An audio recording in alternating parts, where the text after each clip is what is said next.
What if I told you that one of the most misunderstood women in American history had a past that almost no textbook dares to mention? A woman born into a world designed to silence her, yet she rose to become a symbol of power, resistance, and mystery. Today, we uncover the real story of Marie Laveau of Mississippi. Not the legends, not the myths, but the hidden truth America never taught in schools. Before we dive in, make sure you hit that subscribe button so you never miss these forgotten chapters of history. And tell me in the comments, where in the world are you watching from today? I love seeing how far these stories travel. Now, let's step back into the past and reveal the untold life of Marie Laveau. In the spring of 1849, something occurred on the auction block of New Orleans that would shake the very foundations of what buyers thought they understood about human nature, power, and the limits of control. It was a moment that spread through the city like wildfire, whispered in parlors, debated in taverns, and recorded with trembling hands in the private journals of those who witnessed it.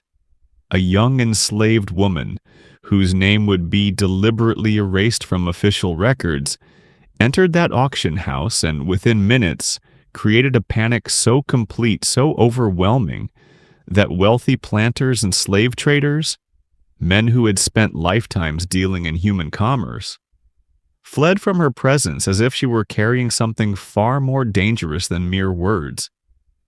They weren't running from her physical strength. They were running from something they couldn't quantify, couldn't control, and couldn't explain. The question that haunted everyone afterward was simple yet impossible to answer. What exactly had this girl done in those few minutes that transformed her from merchandise into something that terrified hardened men into chaos? The official reports were vague. The accounts that survived were contradictory. But the fear was unmistakable, documented, and undeniable. What we're about to uncover is not just the story of what happened that day. It's the story of what that day reveals about the system itself, about the cracks in the armor of slavery that even the most powerful slavers couldn't quite patch over. And it's a story that, despite centuries of deliberate suppression, still echoes with relevance today. The New Orleans slave market in 1849 was not an accidental phenomenon. It was the beating heart of an enormous, meticulously organized system of human extraction and commodification. By this time, slavery in Louisiana had evolved into a science, a cold, calculated enterprise that handled the buying and selling of human beings with the same efficiency that one might manage inventory in a warehouse. The markets themselves were architectural statements of power. They were built to facilitate transactions, to process people as products, to normalize the abnormal through the sheer repetition of routine. The auction houses weren't hidden away in the shadows. They operated in broad daylight, often located on prominent streets, integrated seamlessly into the commercial districts of the city. Buyers knew exactly where to go. Sellers knew exactly what to expect. The entire system depended on predictability, on the assumption that human beings, when stripped of agency and hope, would behave in recognizable patterns. The enslaved would be frightened but compliant. They would be desperate but manageable. They would accept their fate because resistance seemed futile and escape seemed impossible. This belief in predictability was everything to the system. It was what allowed plantation owners to sleep at night. It was what enabled auction house operators to conduct business without constant fear of disruption. It was what permitted the casual brutality that was woven throughout slavery to continue without anyone questioning whether the price might eventually become too high. The system worked because everyone involved, the sellers, the buyers, the auctioneers, the witnesses, had collectively agreed to accept a basic premise that enslaved people were fundamentally different, fundamentally less than, and therefore fundamentally predictable in their responses and behaviors. By the time our girl arrived at that auction house in 1849, this system had been perfected over nearly 2 centuries. Protocols were established. Methods were refined. The psychological and physical techniques for maintaining control had been tested and retested. There were slave catchers stationed throughout the South. There were laws that made escape nearly impossible. There were community enforcement systems, vigilante groups, legal apparatus, economic incentives, all aligned to ensure that the system never faced a genuine challenge to its authority. And yet, the morning of that particular auction began like any other spring day in New Orleans. The air was warm and humid. The city was bustling with activity. Wealthy planters from surrounding parishes had traveled into the city with money in their pockets and expectations in their minds. They were looking for strong field hands, skilled artisans, or young people to add to their existing holdings. The auction houses saw consistent traffic. It was the commercial engine that kept the plantation economy running. Our girl's arrival at the auction block can be reconstructed from fragments of testimony that survived. Pieces of information scattered across different accounts written by observers who clearly struggled to make sense of what they were witnessing. She was young, probably in her late teens, possibly early 20s. The exact details of her appearance were noted by various accounts in ways that reveal more about the observers than about her. Some described her as remarkably composed, others as unusually still. What seems consistent across multiple accounts is that she didn't look frightened. In an environment where enslaved people being sold were almost universally described in terms of their fear and desperation, her apparent calm immediately created an unusual atmosphere. The auctioneer began with the standard patter, the practiced routine that had been repeated hundreds of times before. He would have described her characteristics, her age, her health, her background, the work she was capable of performing. He would have invited buyers to examine her more closely, to assess her as they might assess livestock. This was the moment when most enslaved people being sold would demonstrate their understanding of the absolute power differential at work. They would cooperate. They would position themselves to show their physical capability. They would try to appear healthy and docile because their survival, or at least their chances of avoiding the worst of what awaited them, depended on being sold to someone who viewed them as valuable rather than disposable. But she did something that witnesses struggled to articulate clearly. What begins to emerge from the various accounts is that she spoke. Not in submission, not in compliance, but with what multiple observers, despite their training in the language of slavery, could only describe as authority. The words themselves weren't recorded completely in any single account, but the effect was immediate and absolute. According to one account that surfaced decades later, she had spoken of things, specific things, personal things, intimate things, about the men present. She had made statements that somehow connected to particular buyers in ways that couldn't be coincidence. She had referenced knowledge that she shouldn't have possessed, things that would have shattered the anonymity that auction house attendance was supposed to provide. She had transformed the transaction from a simple commerce of bodies into something far more threatening. A moment of personal exposure, of secrets threatened, of vulnerability. The panic that followed wasn't gradual, it was instantaneous. Buyers who had moments before been calmly assessing her value suddenly became agitated. Some left the building immediately, others shouted. The auctioneer, shocked and uncertain how to respond, attempted to regain control but found that the momentum had completely shifted. What had been a routine commercial transaction became chaotic within minutes. The crowd that had been focused on business suddenly fragmented into individuals who were primarily concerned with removing themselves from her presence. To understand what happened next, we need to consider what she actually did and why it generated the response it did.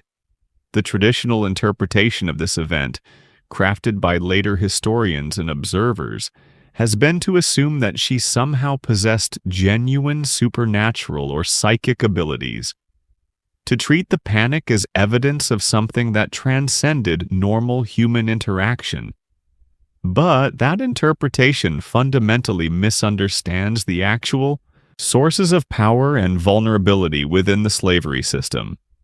The slavery system, for all its brutality and apparent invulnerability, depended on a careful maintenance of psychological distance between enslaver and enslaved. Slaveholders convinced themselves that they didn't really know the people they enslaved in any meaningful personal sense. They were workers, property, defined entirely by their function. Maintaining this cognitive separation was essential. It allowed the machinery of slavery to continue without constant moral questioning or emotional complication. But in practice, this distance was never complete. Enslaved people lived in intimate proximity to their enslavers. They worked in homes, cared for children, prepared meals, overheard conversations. They accumulated knowledge about affairs, about crimes, about debts, about secret relationships, about illegitimate children, about transactions conducted in private. They knew things about the white men who enslaved them that those men believed were protected by the assumption that nobody would dare to speak them aloud. What our girl appears to have done was violate this unspoken agreement of silence. By speaking of things that shouldn't have been spoken, by referencing knowledge that demonstrated she possessed understanding of her enslavers' private lives, she transformed the dynamic instantaneously. She moved from being a person whom these men believed they could categorize as fundamentally less than human to being a person who possessed knowledge that made them vulnerable. In that transformation, the entire psychological structure that supported the system suffered a crack. The terror wasn't generated by the content of what she said, though that certainly mattered. The terror was generated by the implication of what her speaking revealed, that the enslaved weren't merely objects of property, that they possessed agency and knowledge and perspective. They had been watching. They had been listening. They had understood far more about the people who enslaved them than those people had assumed. For men who had built their entire worldview and their financial fortunes on the premise that enslaved people were fundamentally incapable of meaningful action or understanding, this revelation was catastrophic. It wasn't merely that one girl had threatened to expose secrets. It was that her action demonstrated the fundamental instability at the heart of the entire system. If the enslaved could speak, if they possessed knowledge, if they could use that knowledge as a weapon of exposure, then nothing was actually secure. No assumption was actually safe. No investment was actually protected. The legal status of slavery depended on a collective agreement to view enslaved people in a certain way, remove that agreement, reveal it to be false, force people to acknowledge that enslaved people were, in fact, fully aware human beings capable of thought, judgment, and strategic action, and the entire structure became vulnerable. It didn't need massive rebellion. It didn't need physical violence. It just needed the truth to become undeniable in a room full of people who had been collectively committed to denying it. What happened to the girl after that auction remains unclear. The official records are sparse. Some accounts suggest she was removed from the auction house by force. Others indicate that the auction was abandoned, the transaction voided. Whether she was eventually sold, returned to whoever had consigned her to the auction, or managed to escape in the chaos that followed, the historical record is deliberately silent. This silence itself is revealing. The same system that meticulously documented every other transaction, that kept careful records of slave sales and prices, that created a vast bureaucratic apparatus to track and manage the movement of enslaved people, suddenly has nothing to say about what happened to one particular girl who terrified an entire auction house. The erasure is total. It's as if the system itself tried to unremember the event, to deny it ever happened, to prevent it from becoming a story that could be told and retold and inspire others. But the story did survive. It spread through New Orleans in whispers and fragments. It was recorded in journals and letters, though always with a kind of reluctance, as if writing about it might somehow give it additional power. It became the kind of story that was repeated behind closed doors, the kind of story that emerged at moments when people felt safe enough to acknowledge what they truly feared. For enslaved people, the story held different power. It was a demonstration that resistance was possible in forms that the slaveholders hadn't fully prepared for. It showed that the relationship between enslaver and enslaved wasn't simply about physical power or legal status, but about the ability to maintain a psychological narrative. It showed that speaking truth could be a weapon. It showed that the elaborate structure of slavery was, in fact, fragile in ways that its architects hoped nobody would discover. The buyers who fled the auction house that day went back to their plantations. They went back to managing their enslaved labor forces. They went back to pretending that they didn't know what they knew, that they didn't see what they had seen. But something had shifted. The memory of that moment, of the panic and the chaos and the sudden vulnerability of men who believed themselves to be masters of their world, would have lingered. It would have influenced how they viewed the people they enslaved, even if they never consciously acknowledged that change. The event of 1849 tells us something profound about the slavery system that most histories tend to obscure. We often think of slavery in terms of overwhelming physical power, the whip, the chains, the legal apparatus of capture and punishment. And all of that was real and devastating. But slavery also depended on something more subtle. It depended on the psychological cooperation of everyone involved. It depended on shared agreement about the way the world worked, about who counted as human and who didn't, about what kinds of thoughts and feelings were possible for different categories of people. The girl at the auction house didn't have superior physical strength. She wasn't attempting to lead an armed rebellion. She didn't even necessarily have any advanced plan for her actions. What she did was simple but radical. She spoke. She refused the silence that the system demanded. She demonstrated through her very presence and her words that enslaved people were fully human, fully aware, fully capable of understanding and of strategic action. This is precisely what the system couldn't tolerate. It could tolerate physical rebellion because physical rebellion could be met with physical force. It could tolerate escape because escaped people could be hunted down. But it couldn't tolerate the penetration of its fundamental lie, the lie that enslaved people were fundamentally different, fundamentally less capable of understanding and meaning-making than their enslavers. The panic that spread through the auction house was in many ways the panic of a system recognizing its own fragility. For a moment, before it reasserted itself, before it managed to forget and move forward, the men present in that auction house were forced to acknowledge what they had been trained not to see, that the people they enslaved were just like them.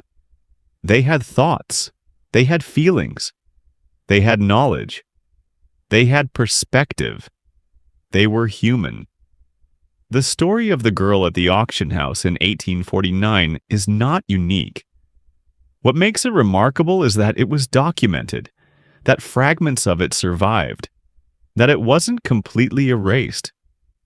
Throughout the history of slavery in the United States, there were countless moments of resistance, moments when enslaved people refused to cooperate with the system, when they spoke truths that the system wanted to keep hidden, when they demonstrated their humanity in ways that the system found deeply threatening.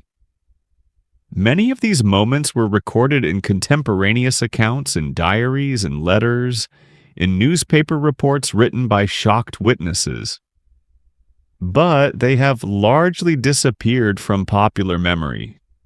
We know about large-scale rebellions. We know about the famous escapes and the famous figures who led resistance. But we know far less about the quiet, everyday moments of refusal that accumulated over time, that created a constant pressure against the supposedly monolithic system of slavery. The girl at the auction house participated in this tradition. Whether she intended to or not, whether she had planned her action or was acting in the moment, she did something that challenged the fundamental authority of the slavery system.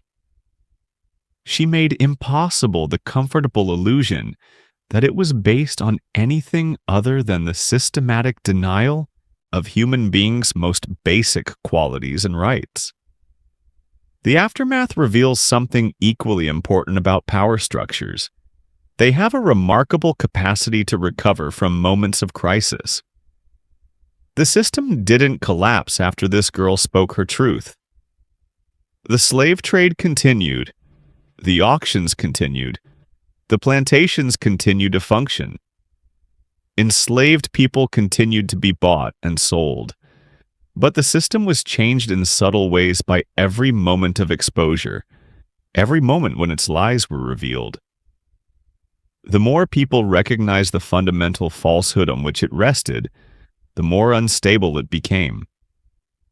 This is one of the central lessons of the 1849 auction. That systems of oppression, for all their power and their apparent permanence, rest on consensus about reality. When that consensus breaks down, when people are forced to acknowledge truths they had been trained not to see, the system becomes vulnerable not to overwhelming external force, but to the slow accumulation of moral and psychological pressure. By 1849, the slavery system in the United States was facing mounting pressure from multiple directions. The abolitionist movement was growing in the North. Rebellions by enslaved people were becoming more frequent and more organized. The cotton economy that had driven slavery's expansion was creating new tensions within American society. The Compromise of 1850 was just around the corner, representing the latest in a long series of political attempts to manage the fundamental contradiction at the heart of the American project. A nation founded on principles of liberty, built on a foundation of slavery. The event at the auction house needs to be understood within this broader context of a system that was beginning to crack, even if it would take another 12 years and a civil war to fully break it apart.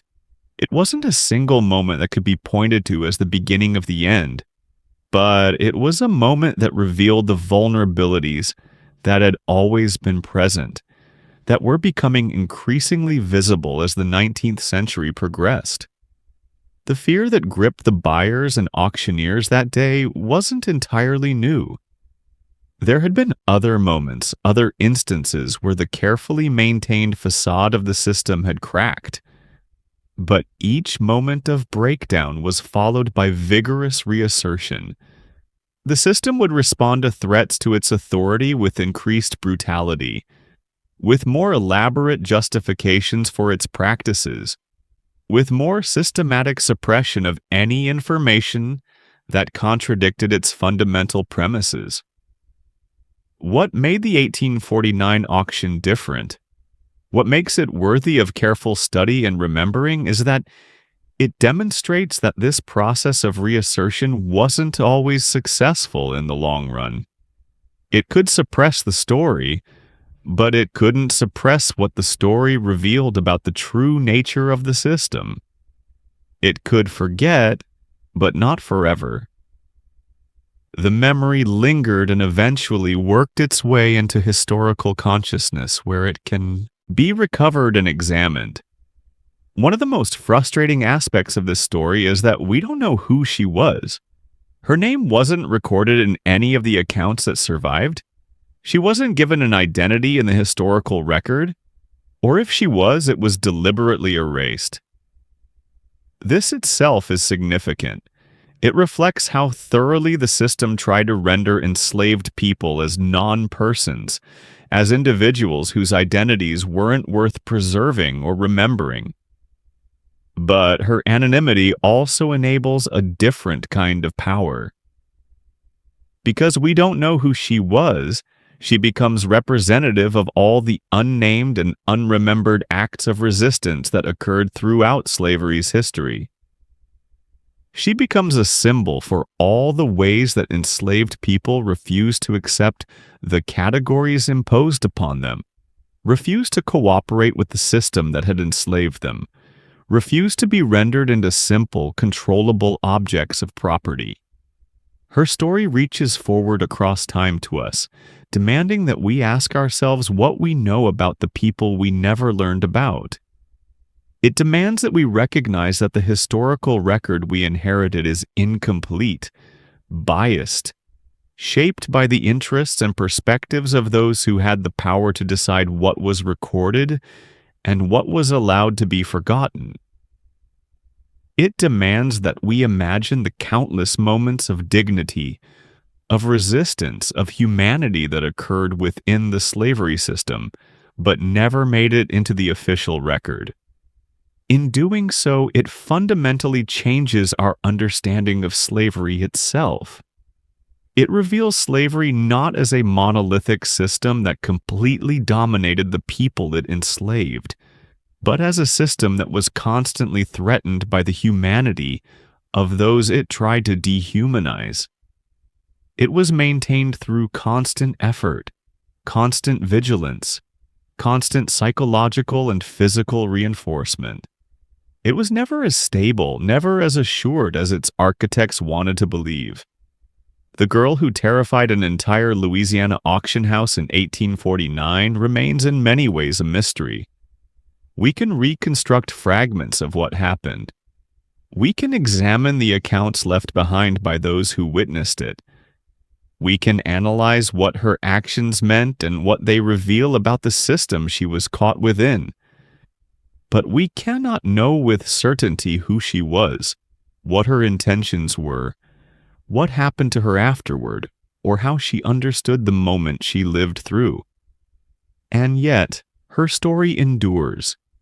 It endures because it reveals something true about the human capacity for resistance, about the fragility of systems built on lies, about the power that comes from simply refusing to cooperate with forces that seek to diminish and control us. It endures because it suggests that even in the midst of overwhelming oppression, there are moments when truth-telling becomes possible, when the carefully maintained fictions can be penetrated, when those who have been rendered silent suddenly speak. The slavery system would continue for another decade and a half after that day in 1849. The girl's actions didn't bring it down. Her words didn't liberate a nation. But they did something perhaps equally important. They demonstrated in a single moment, captured in fragments and scattered accounts, that the system was not invulnerable, that the people it sought to control possessed agency and understanding. That speaking truth even in the most dangerous circumstances was possible. Her unnamed legacy persists as a reminder that history is not only made by great figures and grand events, but by countless moments of individual courage and refusal that may never be fully remembered or recorded. She persists as a symbol of the invisible resistance that was woven throughout the history of slavery, resistance that ultimately contributed to its downfall. And she persists as a voice from the past, challenging us to recognize and honor the human capacity for dignity and defiance even under the most brutal circumstances imaginable. The New Orleans auction house in 1849 witnessed a moment that its system was not prepared to comprehend. That moment, though nearly lost to history, still speaks to us today. A reminder that the people we seek to control, to diminish, to render silent, carry within them an infinite capacity for the unexpected. That system learned that day that slavery rested on a foundation far more fragile than it had ever admitted to itself.